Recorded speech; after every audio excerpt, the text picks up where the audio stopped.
You probably won't believe me. People rarely do.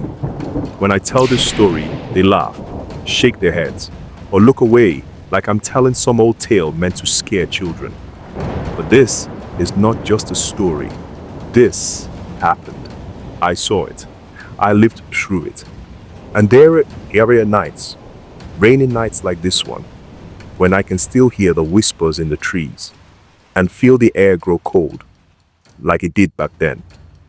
He was called the Cursed One by the elders, but we didn't understand what that meant.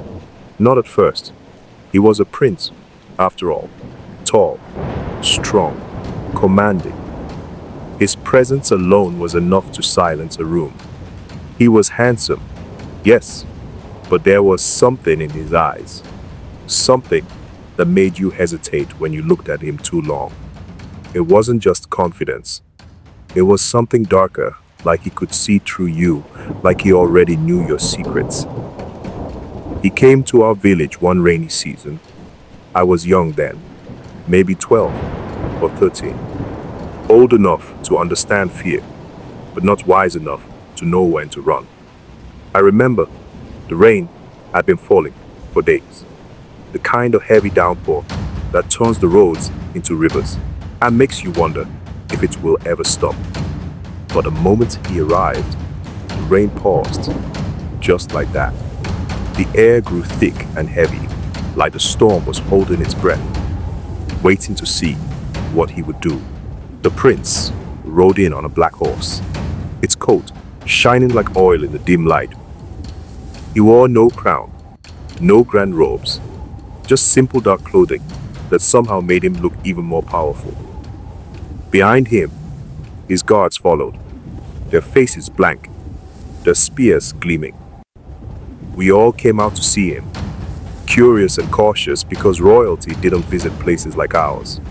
Our village was small, forgotten, nestled at the edge of a forest that even hunters avoided. At first, he seemed kind enough. He smiled, spoke with the village headman, and even handed out small gifts, gold coins that glinted in the light and made people's eyes widen with greed. But there was something off about his smile. It didn't reach his eyes, and when he spoke, there was a coldness in his voice, like he was performing, playing a role he didn't truly care for. I stayed back, watching from behind my mother's skirt. I remember the way she whispered under her breath, gripping the charm she always wore around her neck.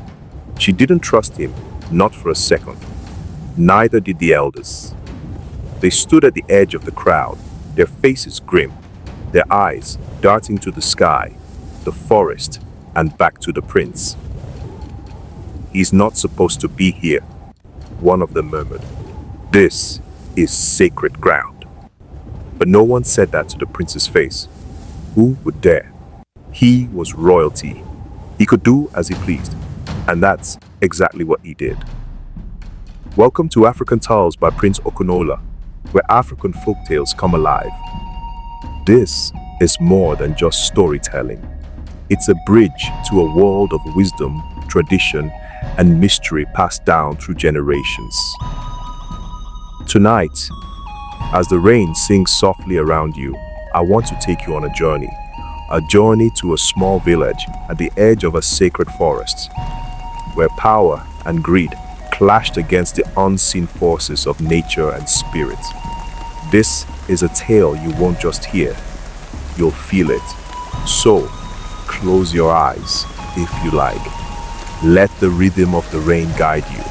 Let the story wrap around you and prepare to drift into the ancient world of Africa, where lessons are hidden in every shadow and nothing is ever as it seems. Our village was quiet, nestled between the rolling hills and the edge of the forest. It wasn't much, just a scattering of mud huts with thatched roofs, a small market where we traded yams and cassava, and a single path leading in and out. But it was home. The forest, though, was something else. Thick and dark, it stretched for miles, its canopy so dense that sunlight barely touched the ground. It wasn't just a place of trees and animals. It was alive. We all felt it, even if we didn't say it out loud. The elders told stories of spirits that lived there, guardians of the land who watched over us and punished those who disrespected them. No one entered the forest unless they had to, and even then, only during the day. At night, it belonged to them, the spirits. We would hear the sound sometimes, low murmurs carried by the wind, the rustling of leaves when there was no breeze. My mother called it a warning, a reminder to stay respectful, to stay away.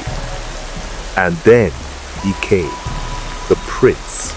He wasn't like the men in our village. He stood taller and broader, his presence filling the space around him. His horse was a massive black beast, its hooves thundering against the wet earth as it carried him into the square. Behind him came his guards, silent and expressionless, their spears held high. At first, we thought he had come to help us, to bring something good to our humble village. But when he dismounted, there was something in the way he moved, the way he looked at us, that made my skin crawl. It wasn't kindness, it was hunger. Not for food, but for something else. Power, control. He spoke to the village headman, his voice deep and commanding. I couldn't hear what he said, but I saw the way the headman's shoulders stiffened, the way his eyes darted nervously to the forest, and then the gifts, gold coins, shining and heavy, were handed out to anyone who dared to step forward. Some did, their eyes wide with greed, but most of us stayed back, watching, waiting. My mother kept her hand on my shoulder, gripping me tightly as though she could hold me back from the danger we all felt but couldn't explain. The elders didn't touch the gold. They stood at the edge of the square, their faces dark, with something that looked like fear, or maybe anger. Elder Kofi, the oldest and wisest among them, stepped forward and spoke softly, his words almost lost beneath the steady rhythm of the rain. "This land is sacred," he said. "It is not yours to take." The prince's face didn't change. He just smiled a cold, sharp smile that made my stomach twist. "I take what I want," he said, his voice as steady and sharp as a blade. "And no forest, no spirits, no old men will stop me." The silence that followed was heavier than the rain. Even the wind seemed to hold its breath. Elder Kofi stared at the prince for a long moment, his lips pressed into a thin line, before he turned and walked away. I didn't know it then, but that was the moment everything changed. That night, the drums began. They came from the forest, low and steady at first, like a heartbeat, then louder, faster, echoing through the village until it felt like they were inside my head. I lay in bed, staring at the thatched roof, listening as the drums seemed to call out, each beat sending a shiver down my spine. My father sat by the door, his machete resting across his lap.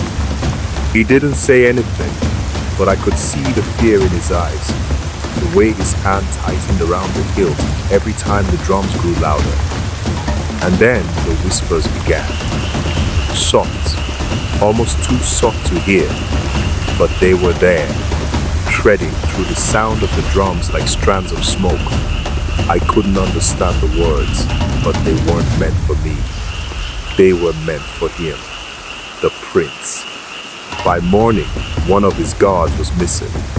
The rest were uneasy, their faces pale, their eyes darting to the forest like they expected something to emerge from the shadows at any moment. But the prince didn't care. He stood in the center of the square, his voice booming as he demanded answers. "Where is he?" he roared, his gaze sweeping over the villagers. "Where is my guard?" No one answered. No one knew All they found was his spear, broken in half, lying at the edge of the forest. The prince's face darkened, his anger boiling over as he ordered the rest of his men to search the forest. They hesitated, but they didn't dare disobey. One by one, they disappeared into the trees, their torches flickering like fireflies in the darkness. And one by one, they didn't come back. The prince's men didn't return. Not that night, not the next day, not ever. By the second morning, the prince's anger had turned into something worse, something dangerous. He paced through the village square, his boots kicking up mud as his guards, the ones who were still left, stood silently, their faces pale and drawn. "I will not be disrespected," the prince snarled, his voice low and sharp. "No forest, no spirits, no whispers in the dark will take what is mine." He turned to the villagers then, his piercing eyes sweeping over us. I shrank back, clutching my mother's hand, but I could still feel his gaze, heavy and cold. "You will help me find them," he said, his tone leaving no room for argument. "You will go into the forest and bring my men back, or you will face my wrath." No one moved. The air was thick with fear, the silence broken only by the steady rhythm of the rain. And then, from the edge of the square, a voice spoke. "You must not go." It was Elder Kofi. He stepped forward slowly, his gnarled hands clutching the staff he always carried. His face was calm, but his eyes were sharp, cutting through the prince's fury like a blade. "This land is sacred," the elder said, his voice steady despite the tension crackling in the air. "The forest belongs to the spirits, not to you. Your men are lost because they disturbed what should not be disturbed.